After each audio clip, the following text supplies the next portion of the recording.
By time মিডিয়ার পক্ষ থেকে সবাইকে এইটুকু, না না না এইটুকু, আরে না, আমার মতো এইটুকু হতাশা, বেদনা, কষ্ট জ্ঞাপন করছি।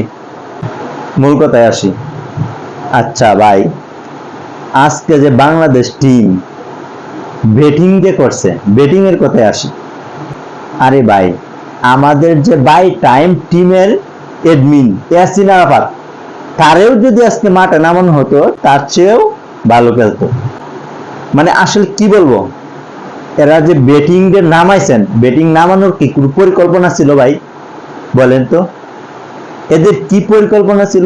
এরা কিভাবে ব্যাটিংটা নামাইছে, কার পরে কাকে কিভাবে নামাইতে হবে, নামানোর কোন সিস্টেম আজকে আপনারা মিলাই পারছেন? আসলে আমরা কেন ওদের দিকে তাকিয়ে থাকি? ওরা কি এই কমন সেন্স নিয়ে মাঠে নামে? কি বলবো, বলার মতো ভাষাও আমাদের নেই। একটা সিনিয়র খেলোয়াড়ের যে কতটুকু প্রয়োজন এক লিটন দাস ইনজুরিতে, আরে ভাই এক লিটন দাস ইনজুরিতে হওয়ার পরে কি অবস্থা টিমটা, মানে কোনো টিমের কোনো পরিকল্পনাই নেই মনে হচ্ছে। মানে মেজারমেন্টের মানে নির্বাচক মন্ডলীদের কেন জানি মনে হয় সিনিয়র খেলোয়াড়দের প্রতি তাদের চুলকানি আছে। ভাই এই যে আমরা বিপিএল খেলা দেখি, মেহেদী হাসান মিরাজ, সে ফিনিশারে এত সুন্দর সে খেলাধুলা করতেছে, সে বাংলাদেশের বর্তমান অবস্থায় মেহেদী হাসান মিরাজের চেয়ে ভালো খেলোয়াড় আপনি কাকে বলতে পারেন? তার মতো একজন সিনিয়র খেলোয়াড় সে টি-20 টিমে নেই।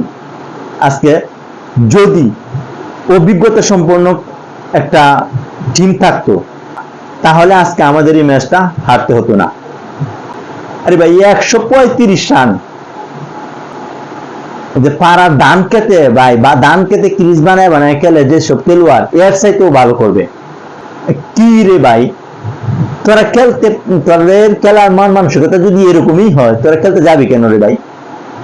মানে ব্যাটিংদেরকে এখন থেকে এরকম ভাবে রাখতে হবে, মানে তাদেরকে প্র্যাকটিস করাইতে করাইতে গন্ডারের চামড়ার মতো বানিয়ে ফেলতে হবে। ওরে ভাই এক একজন চেহারা নায়কের মতো, মানে কোনো পরিশ্রম নাই, কোনো এক্সপিরিয়েন্স নাই, মানে হঠাৎ একটা ম্যাচ ভালো করলো তো রে একেবারে একেবারে মনে হচ্ছে একেবারে আঙ্গুল ফুলে কলা গাছে, একটা ম্যাচ ভালো করলেই তাকে টিমে ডেকে নিতেছে, তার কোনো পরিশ্রম করতে হচ্ছে না, কিচ্ছু করতে হচ্ছে না। আর একজন চেহারা দেখবেন নায়কের মতো, মানে শরীরে তারা যে খেলে তাদের যে একটা পরিশ্রম করার একটা এক্সারসাইজের যে বিষয়টা, এই এক্সারসাইজের মানে তাদের শরীরের দিকে তাকালেই মনে হয় যে মানে শেষ নাই।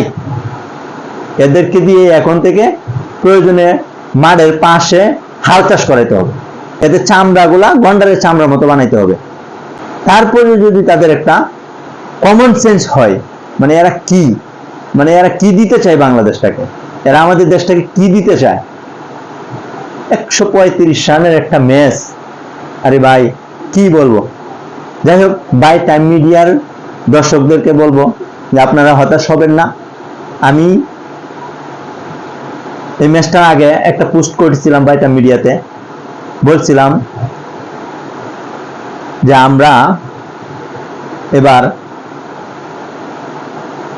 মানে অনেক আশা ছিল আমাদের, আমরা আমাদেরকে বৃদ্ধাঙ্গুলি দেখাইছে ভারত, মানে এই এশিয়া কাপটা আমাদের দেশে হওয়ার কথা ছিল, কিন্তু এই এশিয়া কাপটা আমাদের দেশে হয় নাই। এই এশিয়া কাপটা ভারতের কারণে এই এশিয়া কাপটা আমাদের দেশে হয় নাই, তারা আমাদেরকে বৃদ্ধাঙ্গুলি দেখাইছে।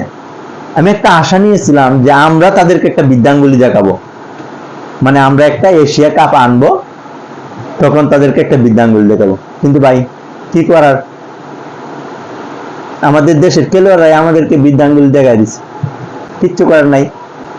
যাই হোক, বাই টাইম মিডিয়ার দর্শকদেরকে এত এত হতাশার মাঝেও একটা ভাই কাপ, আরে ভাই কাপ, আরে ভালো করে দেখেন, আরে ভাই এটা কাপ মানে চায়ের কাপ, আরে ভাই আমাদের কপাল তো ভাঙ্গা, তাই কাপটাও মানে যে ধরার মতো অবস্থা নাই, ভাঙ্গা আর কি। যাই হোক, এটা নিয়ে সান্ত্বনা থাকেন, ঠিক আছে, ধন্যবাদ, ভালো থাকবেন। হতাশা নিয়ে, আশা নিয়ে কষ্ট নিয়ে, শত বেদনা নিয়েও, তারপরেও বলবো ভালো থাকবেন।